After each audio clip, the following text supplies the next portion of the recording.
O que fez essa pessoa desenvolver depressão? Multifatorial. Transtornos psiquiátricos de uma maneira geral não. Todos eles envolvem uma interação entre gene e ambiente. A genética, ela não é determinista, tá? Os geneticistas sabem disso, embora muitas vezes tentam inclinar para a área deles, mas a genética, ela não é determinista de muita coisa, principalmente quando se fala de sistema nervoso central. Vou te dar um exemplo. Existe uma doença chamada de fenilcetonúria. Sabe o que é fenilcetonúria? Não. Sabe o que é fenilcetonúria? Douglas, sabe o que é fenilcetonúria? Fenilcetonúria é uma doença que você nasce com defeito genético. É rara, bem rara essa doença. Mas você nasce com defeito genético que você não produz uma enzima que degrada um aminoácido chamado fenilalanina. Fenilalanina tem em qualquer proteína.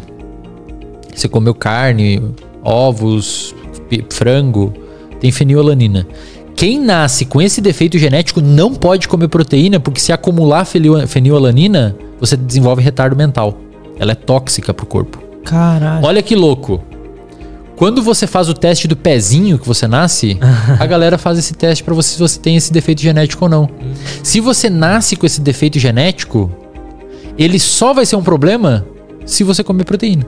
Se você não exagerar na proteína, não vai ser um problema. Ou seja, um defeito genético vai determinar se você vai ter problema mental ou não? Não Depende, né? Depende do ambiente. Quer saber um outro defeito genético? Intolerância à lactose. Tem gente que nasce sem o gene que produz a enzima que degrada o açúcar do leite. Você vai ter um problema? Se você não tomar leite, vai ser um defeito genético irrelevante. Entendi. Assim é para todo transtorno psiquiátrico. Só que depressão tem pelo menos 44, até hoje que se mapeou, 44 genes que interagem de forma significativa na depressão. Então é um monte de coisa que se soma. Por exemplo, tem pessoas que nascem com polimorfismo, uma alteração genética, no gene que produz... Vamos lá. A pessoa nasce com uma alteração genética no gene que produz a enzima chamada de monoamina oxidase A. A MAOA, a sigla dessa enzima. Essa enzima degrada dopamina, noradrenalina e serotonina. Então, quando você aumenta dopamina, noradrenalina e serotonina, essa enzima vai lá e corta esses neurotransmissores, diminuindo eles. Tem gente que nasce com defeito nesse gene que por alguma razão expressa mais ou menos dessa enzima.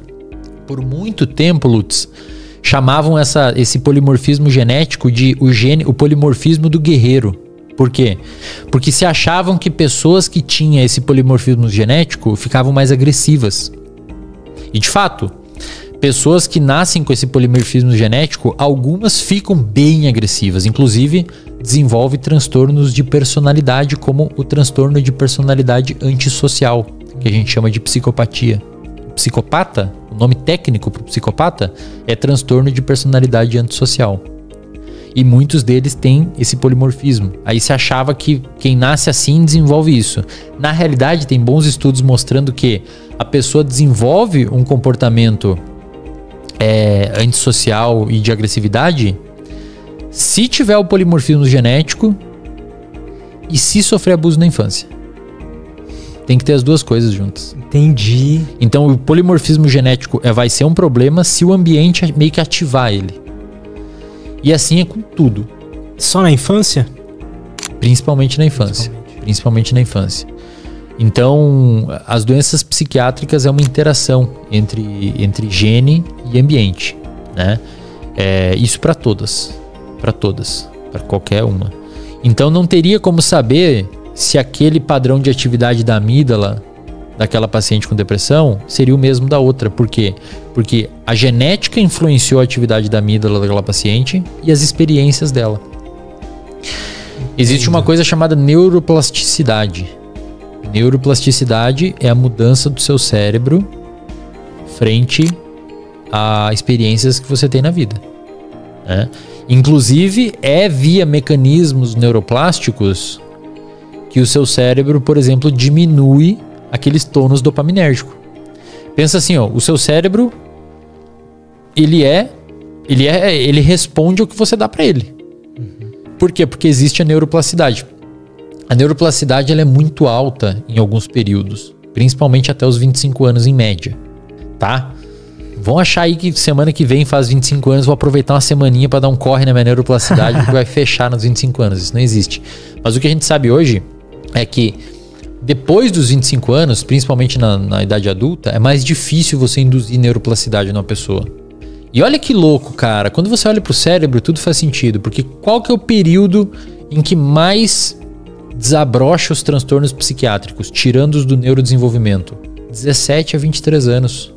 É o período que mais tem o pico de diagnóstico e de manifestação do sintoma. É nesse... Por favor, me escutem agora o que eu tenho que dizer aqui, que é um apelo que eu faço. Pais, mães, tios, avós.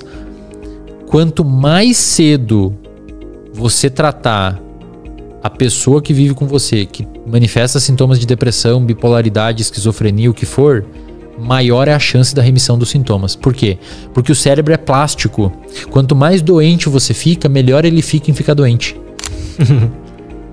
Cara. Quanto mais doente você, quanto mais tempo ansioso você é, mais o seu cérebro se alterou devido à ansiedade e melhor ele ficou em ser ansioso. Por isso, quando você pega um paciente muito tempo deprimido, muito tempo ansioso, a chance de remissão dos sintomas é pequenininha, bem menor, sem medicamento, etc. Por quê? Porque o cérebro já meio que encascou aquilo, sabe? Aquilo já fixou na pessoa. E depois dos 25 anos, em média, a neuroplasticidade cai muito.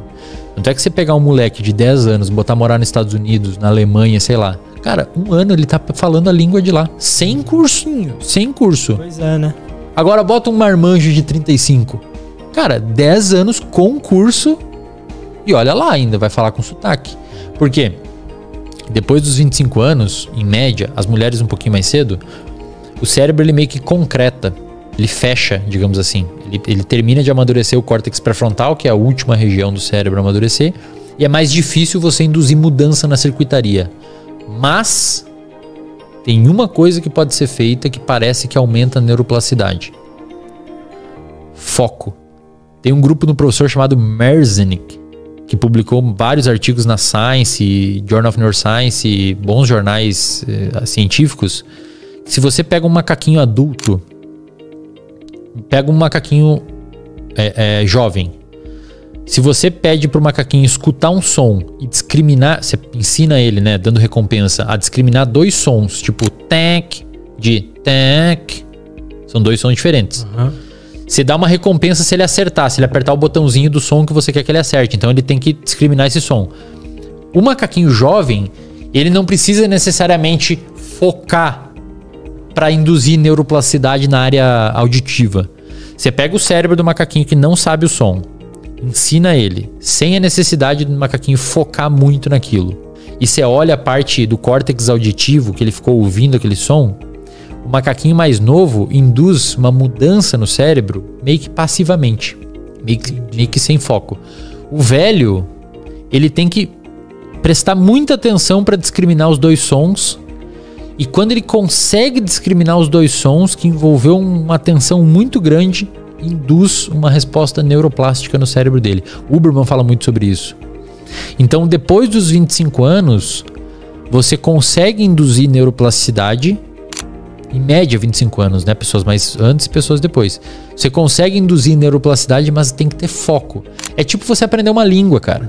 Se você vai aprender uma língua com 27, 30 anos, você tem que focar muito naquela língua para aprender. Você não vai aprender de forma passiva igual uma criança. Entendi. Você tem que focar, tipo, essa palavra significa isso, isso significa isso, isso significa... Aí vai acontecer uma mudança estrutural do seu cérebro.